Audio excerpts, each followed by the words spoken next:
Bem, nessa primeira parte da aula, em que nós vamos estudar a definição de literatura comparada, eu escolhi dois textos que são fundadores, dois textos inaugurais da área de literatura comparada.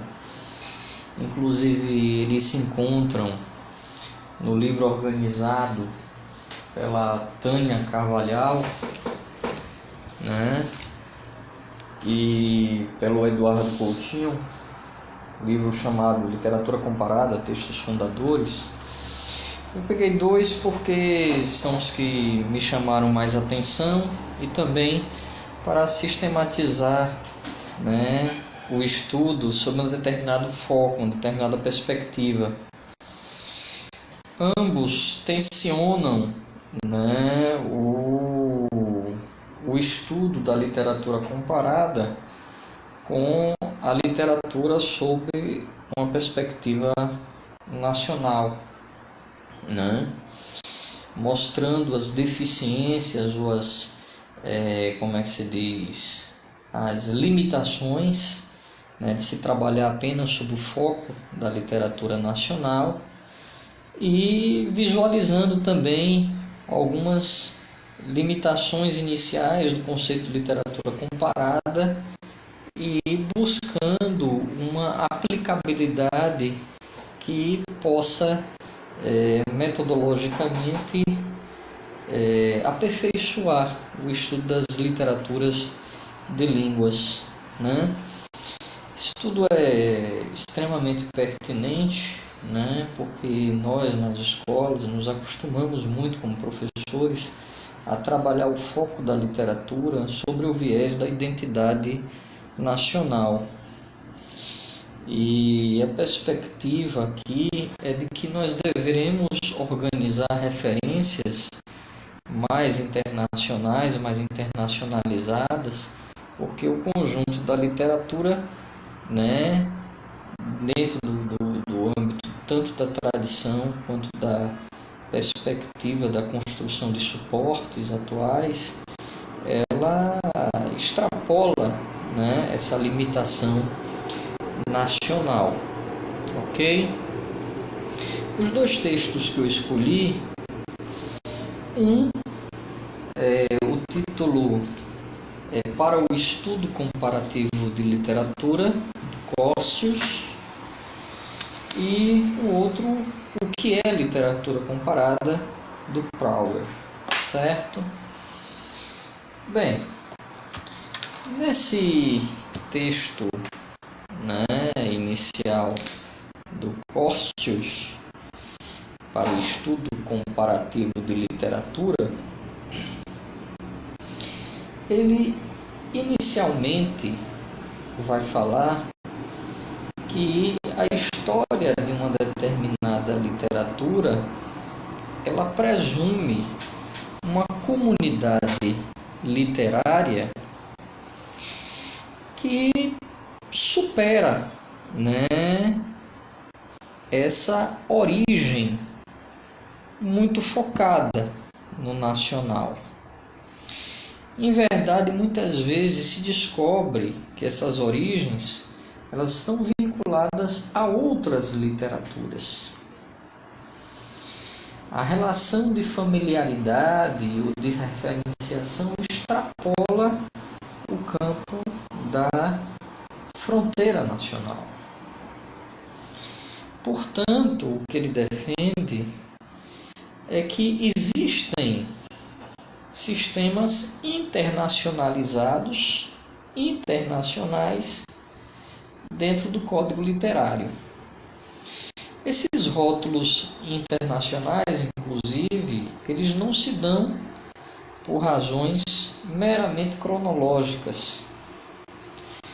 São rótulos que vão além da questão temporal, mas que servem também para qualificar, credenciar, julgar produtos dentro da própria literatura, obras. Se a gente, por exemplo, observar, muitas vezes rótulos como Antiguidade, Idade Média, Renascimento, Clássico, Neoclássico foram organizados, né, para falar sobre livros e obras de nacionalidades distintas. Uma comunidade literária, tal qual é falada por Porcius, né, ela pode apresentar uma origem comum a outras comunidades, ela pode apresentar relações internacionais com outras comunidades, ou ainda essa combinação pode ocorrer, né, entre a origem comum e relações de troca, né, que o tempo todo existem, né? Portanto, ainda há uma fragilidade de se pensar o sistema literário apenas sob a ótica da fronteira, né? Observando-se que o sistema literário é um sistema de trocas, né? De trocas internacionais, de rotulações internacionais e também de referenciações internacionais.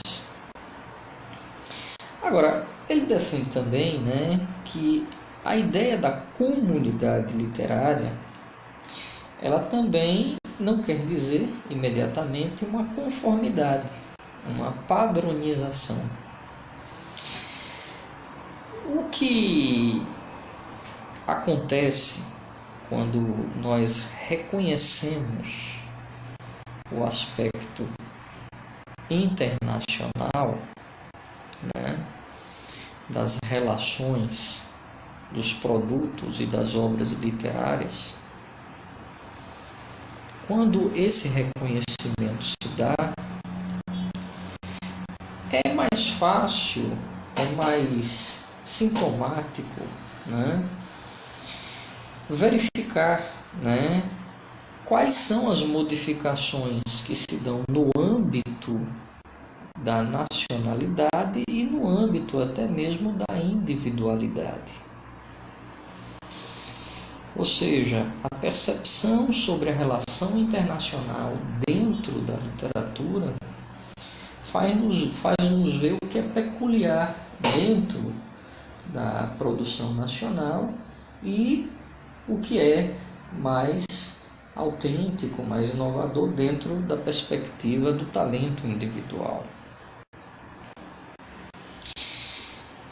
A história e a crítica na perspectiva do Porcius, né, elas acabam por funcionar como agências que internacionalizam, né, ou apresentam a perspectiva internacional das diversas literaturas como se fossem realmente grupos coesos, conexos, né, de familiarização, né.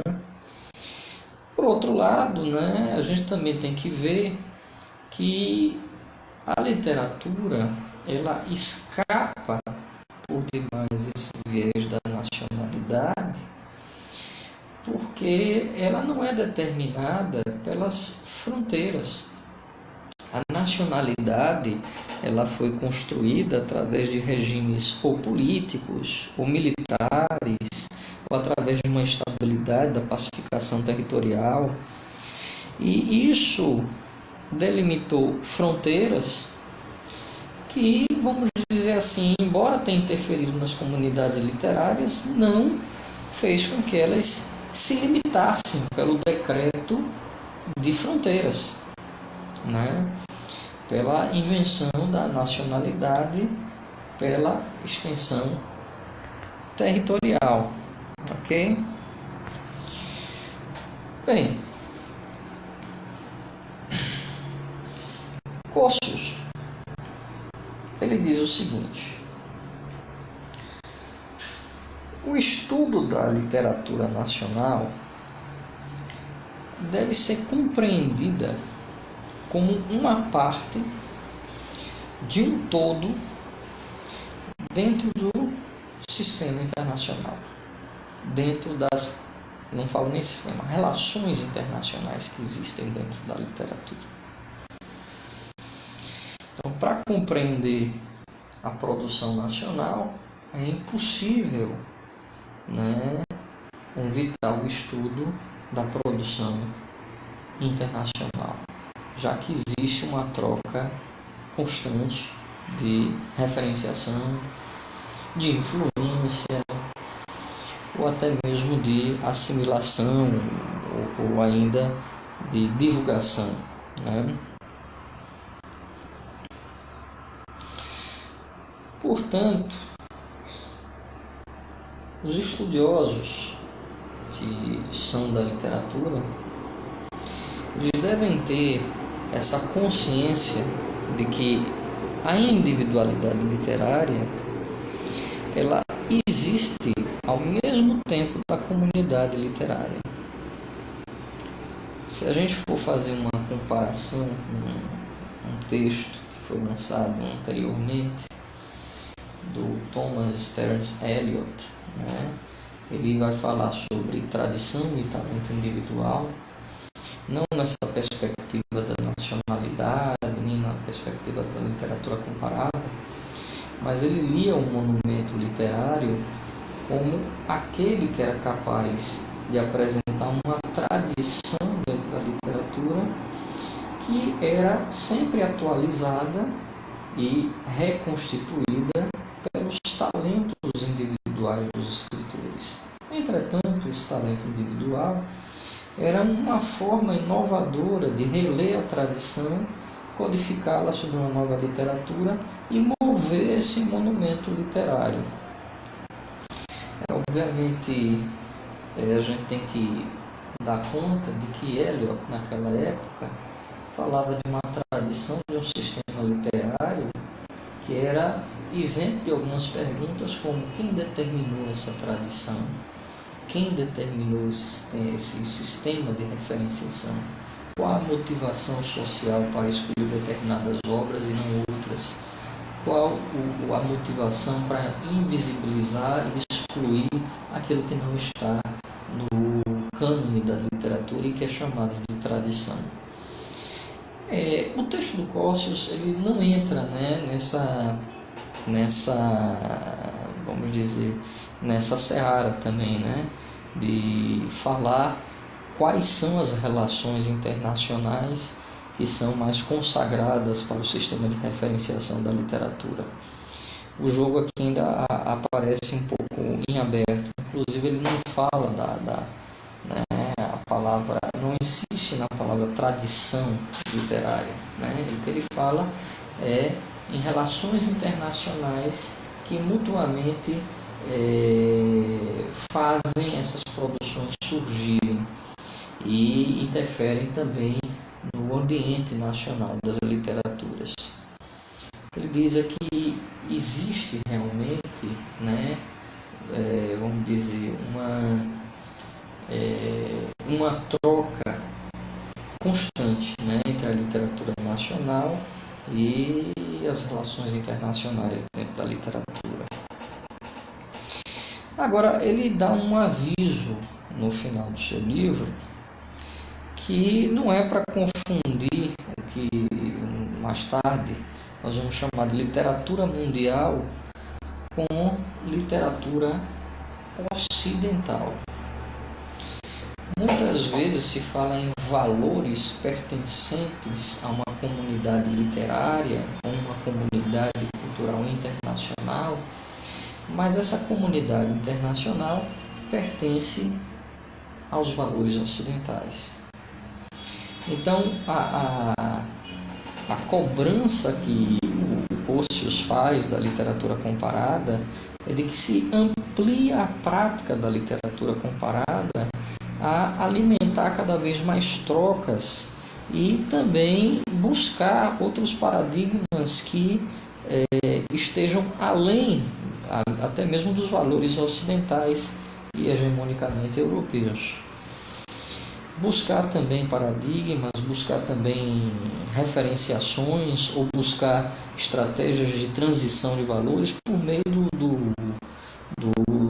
da estética do Oriente, por exemplo, né? Se a gente for ver também uma das possibilidades, né, que começam a surgir a partir daí, é quando o Roland Barthes, né, muitos até criticam essas aulas do primeiro volume da preparação do romance, que é quando o Barthes ele começa a comparar o surgimento da notação do romance, né, que é uma prática altamente individualizada, psicologizante, né, na perspectiva de Walter Benjamin, com o haikai, né? Ele começa a tentar fazer relações em que as anotações do romance se dão por meio de estruturas espontâneas e sintéticas, né, que com o passar do tempo vão se complexificando. Obviamente é uma das relações tentadas, né, um tipo de contato que se faz entre o mundo ocidental e o mundo oriental. Claro que muitos até condenam, acham que o Barthes acabou por ocidentalizar, né, muito a sua perspectiva sobre o haikai, né, e outros vão dizer que é um diálogo pertinente para que se construa uma transição entre o entendimento do mundo ocidental para com o mundo estético oriental. Bem, esse julgamento, né, posso até citar para vocês um texto meu chamado Repensar o Haikai no âmbito da arte contemporânea, mas é um julgamento que não cabe dentro dessa aula, né? Posteriormente eu posso até trazer esse texto para vocês. Mas vamos continuar a nossa aula, né, falando sobre definições do que seria a literatura comparada. E aqui nós temos, né, um outro texto chamado O que é literatura comparada, do Brouwer, tá? Bem, o Brouwer ele começa a problematizar, né, as categorias do que seja literatura e do que seja literatura comparada, né, para que nós possamos realmente pensar num conceito em que esse método possa funcionar de modo aperfeiçoado. Então, ele começa pela própria definição do que é literatura. Quando você busca essa definição, vocês vão encontrar algumas definições que ganham por demais um amplo terreno e acaba por também não dar uma delimitação tão específica sobre os objetos que devem ser organizados pela disciplina da literatura comparada. Por exemplo, a definição de literatura pode ser produções literárias como um todo, escritos de um país ou de um período ou do mundo em geral. Quer dizer, são definições tão abrangentes que acabam por dar uma certa vulnerabilidade conceitual para a definição que nós buscamos para a literatura comparada. Portanto, o Brouwer, né, ele defende que o estudo comparativo da literatura talvez seja uma denominação um pouco mais adequada, embora também ainda tenha seus problemas. Se a gente tiver por princípio, né, se a gente tiver por definição básica que a literatura comparada elege a comparação como seu principal instrumento metodológico, nós vamos enxergar que praticamente não se estuda a literatura sem remeter uma obra ou a um autor, né, a um sistema de referenciação ou até mesmo a fala sobre uma tradição na qual ele se insere. Ou seja, a comparação é praticamente inevitável. que a literatura comparada, portanto, poderia fazer? A literatura comparada, então, estabelece comparações que acabam por atravessar fronteiras nacionais. Essa seria talvez uma outra definição para a literatura comparada. No entanto, aí nós temos também uma outra dificuldade. Uma dificuldade que nos remete à ideia de que as tradições e os sistemas literários eles se cruzam programaticamente além das fronteiras. Até mesmo o nosso estudo, né, dentro da literatura nacional, quando a gente fala sobre um movimento literário específico, né, isso é muito comum de acontecer no ensino, né, no ensino médio, né? Geralmente se fala de antecedentes, né, dos movimentos literários. Então, por exemplo, você vai citar Portugal ou vai citar França para depois vir aquele movimento literário como se fosse um sistema de referenciação. Então, Gregório de Matos vai ser comparado a determinadas referências que se encontram, por exemplo, em Portugal, né? Vamos dizer, as vanguardas modernas, né, modernistas do Brasil vão ser comparadas às vanguardas europeias e por aí vai. Esse sistema de referenciação sempre vai ser buscado. E isso vai definir muito, né, a relação que você tem com a tradição de forma a espelhar uma determinada dependência, subalternidade da literatura nacional, ou estabelecer um conjunto de trocas em que não se pode também determinar esse grau de subalternidade e influência de forma tão passiva, né? Então, observe que essas trocas existem. Claro que a perspectiva sobre a subalternidade, a dependência ou a troca de uma forma não tão passiva assim, né? Ela pode ser organizada no discurso crítico, né? Bem, a gente vai ver, né, que esses cruzamentos programáticos entre as tradições e os sistemas literários, né, muitas vezes vão adotar referenciais que são distintos das nacionalidades e servem para nacionalidades distintas. Então, por exemplo, o Picasso, né, vai organizar como ícone, né, vamos dizer assim, da vanguarda, né, da vanguarda moderna. Ele vai organizar um conjunto de valores que está como se fosse um evento supranacional, né? Então vai interferir, vai codificar, vai influenciar muitos artistas. E no campo da literatura, por exemplo, os surrealistas franceses, né? E tantos outros conjuntos que são supranacionais. Bem, os estudos comparativos, então, poderia-se buscar uma outra saída para essa definição, poderiam atravessar as fronteiras linguísticas, ou seja, as fronteiras de uma língua que está determinada, né, em um determinado idioma. Mas aí você também tem uma outra dificuldade.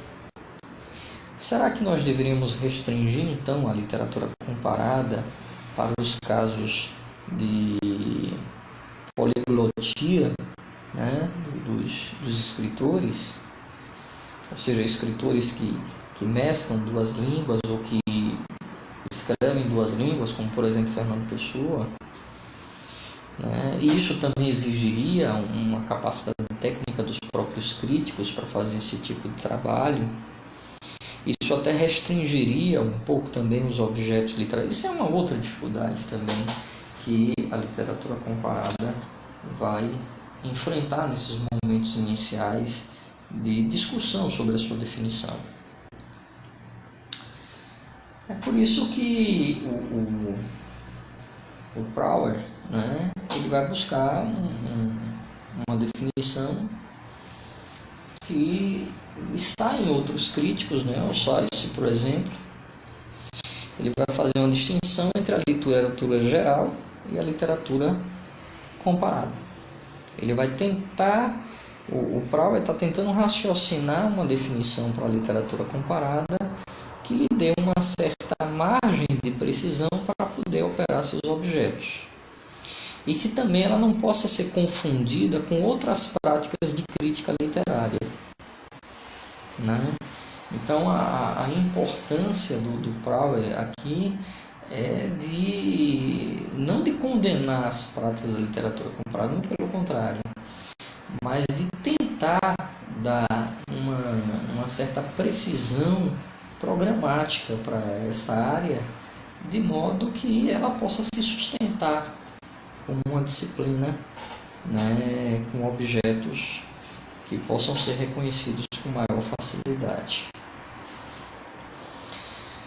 Bem, a distinção de Sayce diz que a literatura geral é diferente da literatura comparada. Dentro do âmbito da literatura geral, o que nós temos são estudos dos objetos literários sem que haja uma preocupação com as fronteiras linguísticas. E o que seria a literatura comparada? A literatura comparada seria o estudo de literaturas nacionais, mas umas em relações às outras. Ou seja, estudando essa coincidência de temas, esses momentos de troca, os sistemas de referenciação, né, as possibilidades de influência, né, de convergência. É óbvio, né, que no caso da literatura comparada, né, a literatura comparada e a literatura geral, elas devem se complementar como estudos, porque o estudo sobre a literatura numa perspectiva nacional é de difícil aplicabilidade. Se a gente for observar o texto do Pocius, né, ele vai dizer que os sistemas literários eles não são restritos às fronteiras e aos decretos de fronteiras, né? Eles muitas vezes têm origens comuns, ou as relações internacionais elas já existiram além das fronteiras, ou ainda continuam a existir. Então, falar sobre a literatura dentro de uma perspectiva internacional nos leva a compreender melhor até a própria literatura nacional e as individualidades que compõem essa literatura. Bem, uma outra definição que vai servir para pensar a aplicabilidade da literatura comparada é a definição de literatura mundial. E aí entra o Brouwer, né,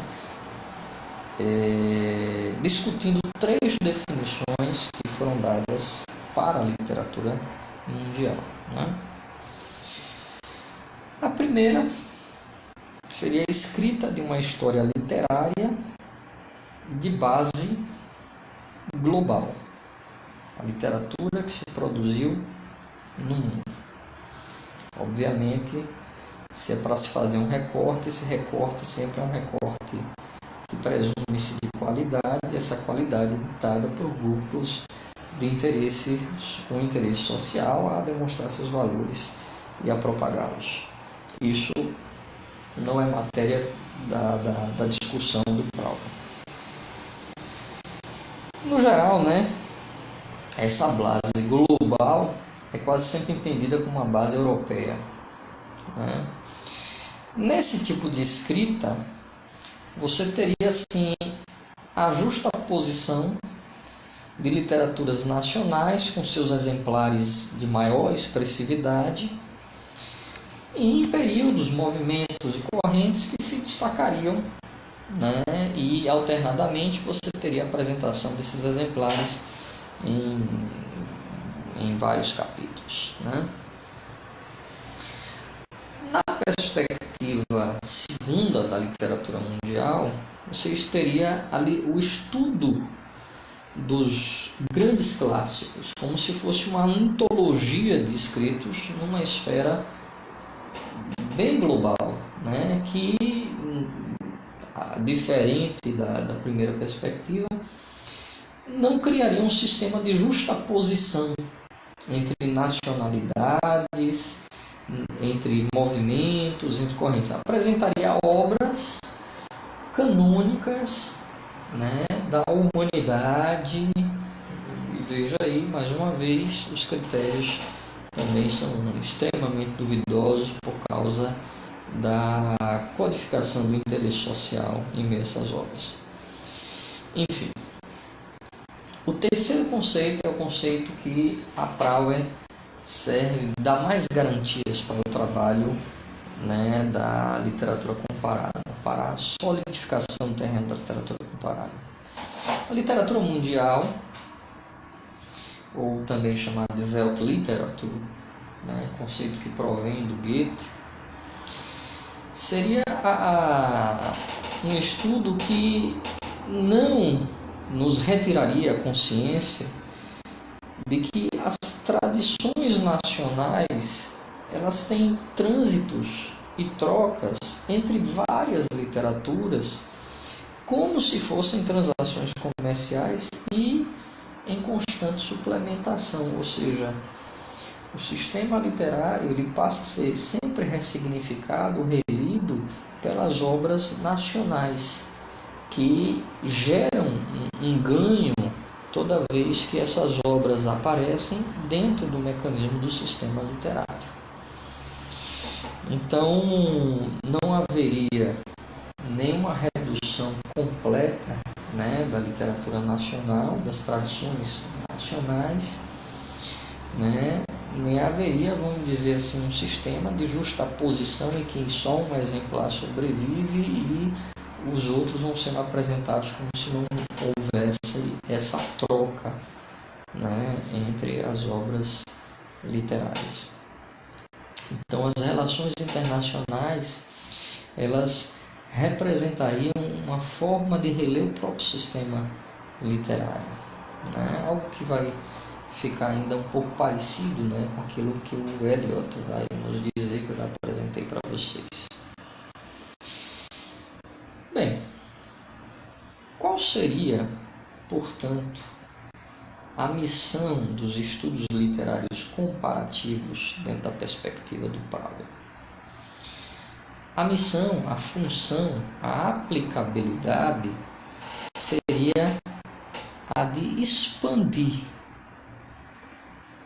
a ação dos estudos de literatura a ponto de ampliar cada vez mais as referências e retirar aquilo que parece ser o padrão cultural complacente. Retirar a conformidade do imperialismo cultural.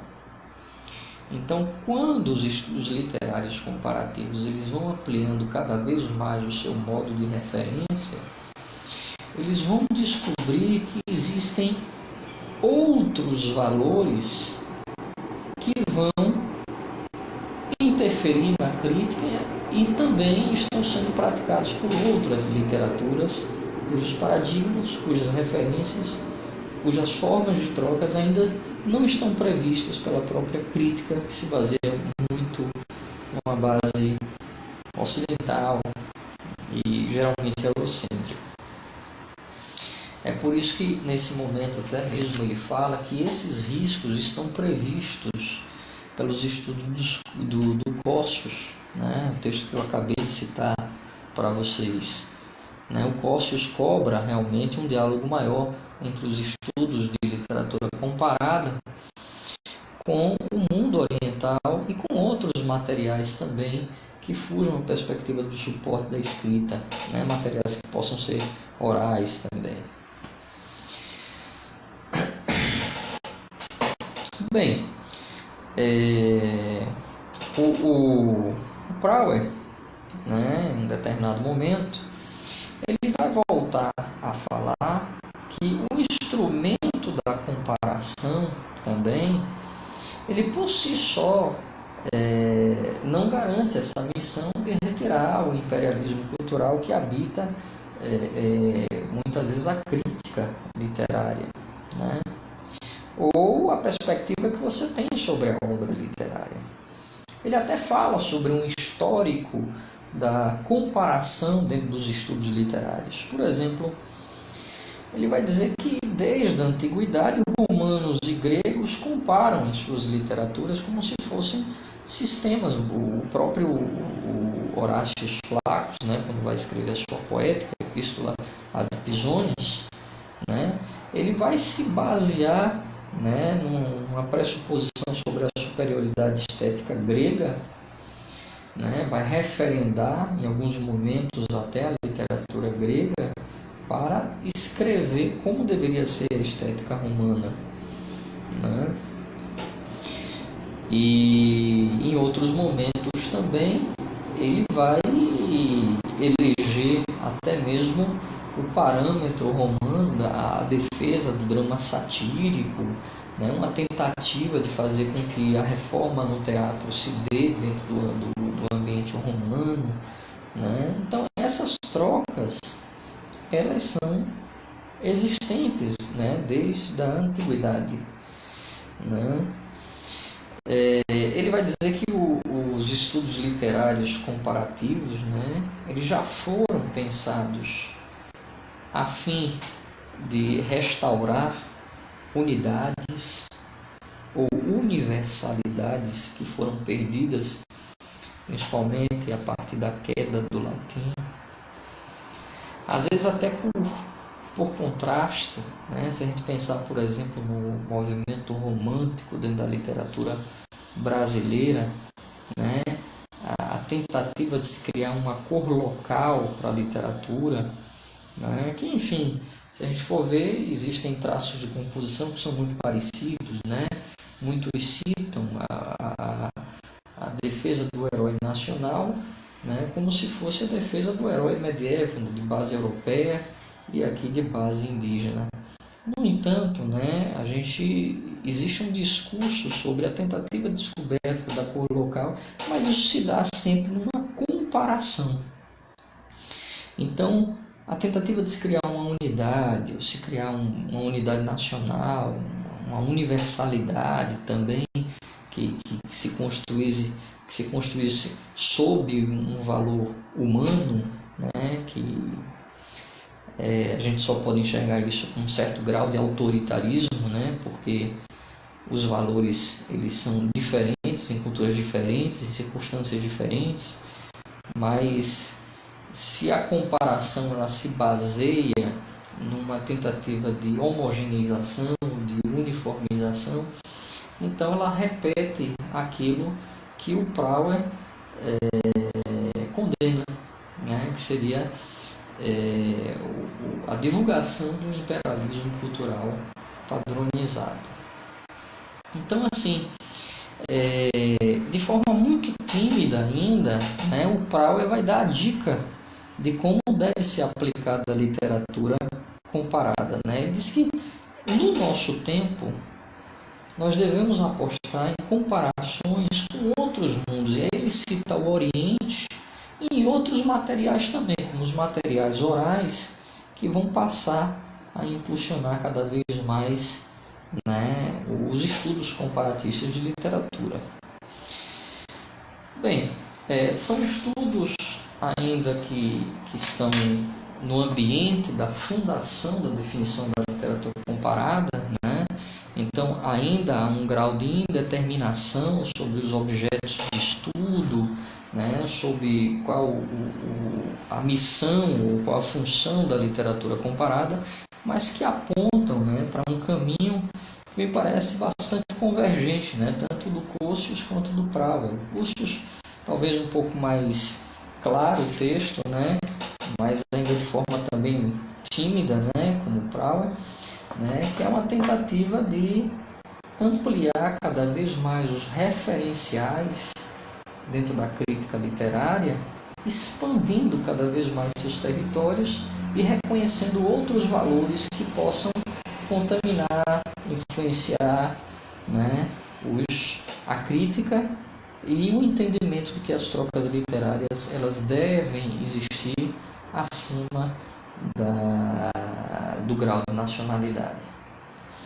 É pertinente esse estudo para vocês porque a perspectiva que vocês apresentam dentro do ensino médio é uma perspectiva centrada na literatura nacional ou num código linguístico, né?